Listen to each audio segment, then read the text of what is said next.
Hello दोस्तों, स्वागत है हमारे न्यू यूट्यूब चैनल में। मेरे साथ जुड़े क्योंकि मैं होशियार और अधिक प्यारे बनने की चुनौती देता हूँ। देखते हैं कि क्या मैं अपनी यात्रा में आपको प्रेरित कर सकता हूँ। आप जानते हैं, उच्च स्तर की बुद्धिमानता और ज्ञान होना वास्तव में हमारे जीवन में बहुत बड़ा बदलाव ला सकता है। यह केवल किताबों में होशियार होने के बारे में नहीं है, बल्कि सड़क पर होशियार बनने होने और दूसरों के साथ बातचीत करने के तरीकों को समझने के बारे में भी होते हैं। और जब हम इस तरह की बुद्धिमानता विकसित करते हैं तो हम नोटिस करना शुरू करते हैं कि हमारे आसपास के लोग हमें अधिक प्यार और सम्मान देने लगते हैं।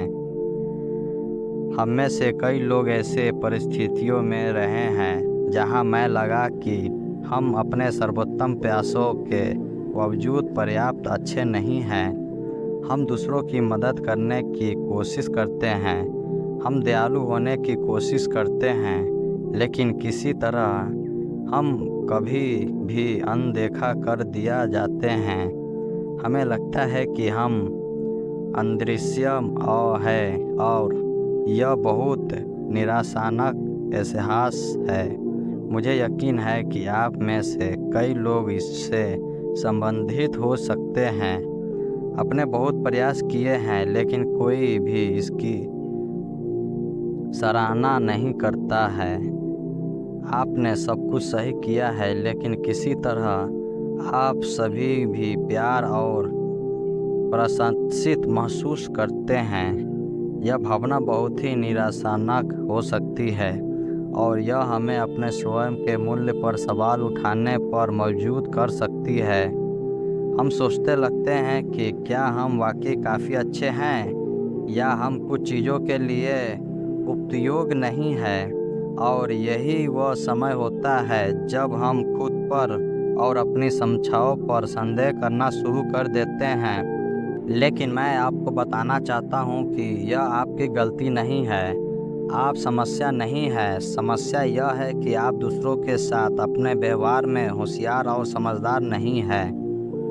मैं आपको बता देता हूँ, मैं पहले भी इस स्थिति में रहा हूँ और मुझे पता है कि यह कैसा लगता है। आपको लगता है कि आप दे रहे हैं और दे रहे हैं, लेकिन कोई भी इसकी सराहना नहीं कर रहा है। आपको लगता है कि आप बात कर रहे हैं, लेकिन कोई भी आपकी बात नहीं सुन रहा है।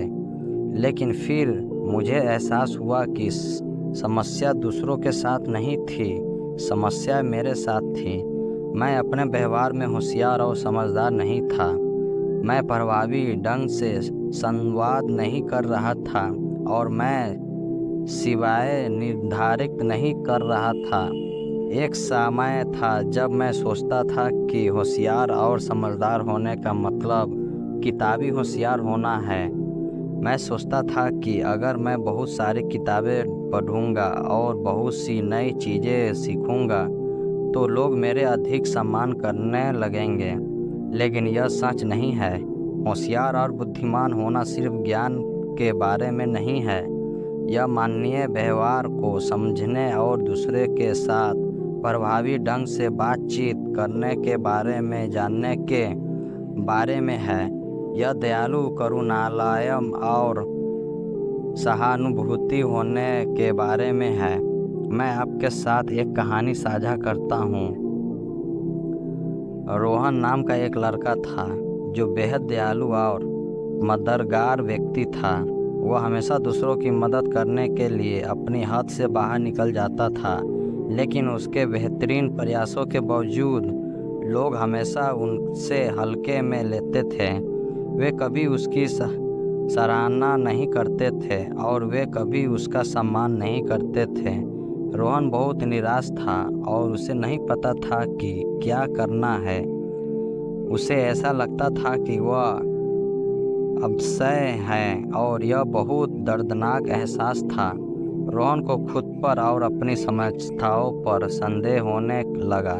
वह सोचने लगा कि क्या वह वाकई काफ़ी अच्छा है या वह कुछ चीज़ों के लिए उपयुक्त नहीं है। लेकिन फिर उसे एहसास हुआ कि समस्या उसमें नहीं थी, समस्या उसके दृष्टिकोण में थी। वो बहुत ज़्यादा दबाव डाल रहा था और बहुत ज़्यादा आक्रामक था।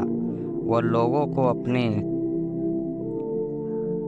सराहना करने के लिए मजबूर करने की कोशिश कर रहा था, बजाय इनके भी वे स्वाभाविक रूप से उसके पास आए।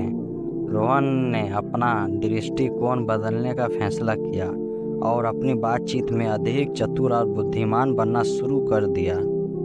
उसने लोगों से अपनी सराहना कराने की कोशिश करने के बजाय सार्थक संबंध बनाने पर ध्यान केंद्रित करना शुरू कर दिया। उसने अधिक सुनना और कम बोलना शुरू कर दिया। वो अधिक दयालु, करुणामय और सहानुभूतिपूर्ण होने लगा और धीरे धीरे लेकिन निश्चित रूप से लोगों ने उसे नोटिस करना शुरू कर दिया। वे उसकी सराहना करने लगे और उसका सम्मान करने लगे। रोहन की यात्रा में महत्वपूर्ण लक्ष्य तय आया जब उसने महसूस किया कि चतुर और बुद्धिमान होना केवल ज्ञान के बारे में नहीं है, बल्कि मानव व्यवहार को समझने के बारे में है।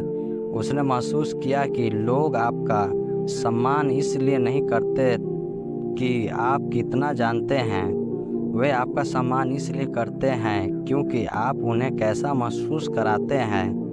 वे आपकी दयालुता, करुणा और सहानुभूति के कारण आपका सम्मान करते हैं।